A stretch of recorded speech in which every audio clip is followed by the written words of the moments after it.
Yes. Mcluhan, those of us who are Mcluhan students know how clearly you define a problem for us.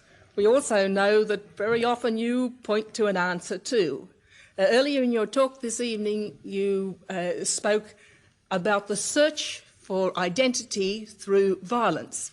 I think we'd all agree now if we ever could afford violence, we can, as weaponry becomes more efficient, we can no longer corporately, your word, afford violence. So what do you suggest as alternatives that we offer instead of the search for identity through violence? Dialogue. The alternative to violence is dialogue, which is a kind of encounter interface with other people and situations. But yes, we live in a world in which we have so much power. In the old days, you could pull a trigger on a revolver and hurt people. But today, when you trigger these vast media that we use, you are manipulating entire populations. And the kinds of violence that we can now exert collectively are such as to require the situation to cool, to write down, cool, cool, cool. And we have, by means of the overkill, we have created a kind of universal peace in the world. The means of destruction are so vast at our command that war becomes unthinkable. So, in the same way, people are cooled off by media and by situations which require dialogue rather than just self-expression. Violence is a kind of self-expression.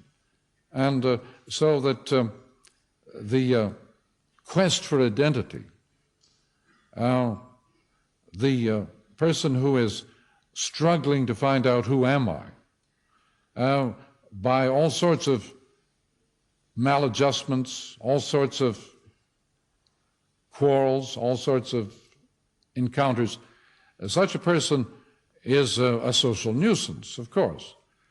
But the quest for identity goes along with this bumping into other people in order to find out who am I, how much power can I exert, how much identity can I discover that I possess by simply banging into other people.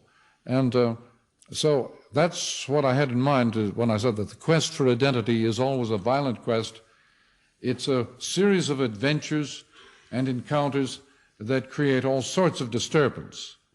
I don't think you have to go very far in literature for examples of it. I suppose Don Quixote is a great popular hero, and Flash Gordon, and Superman. But we're now beginning to get I'm thinking now of this new show, the Star Wars, that is the new Hollywood thing that is based on Flash Gordon comics. The bionic man, bionic woman, these are vicarious forms of violence in which young people are trying to discover, who am I? I once asked my granddaughter, one of our granddaughters, who was then 6, what do you want to be when you grow up? And she said instantly, bionic woman.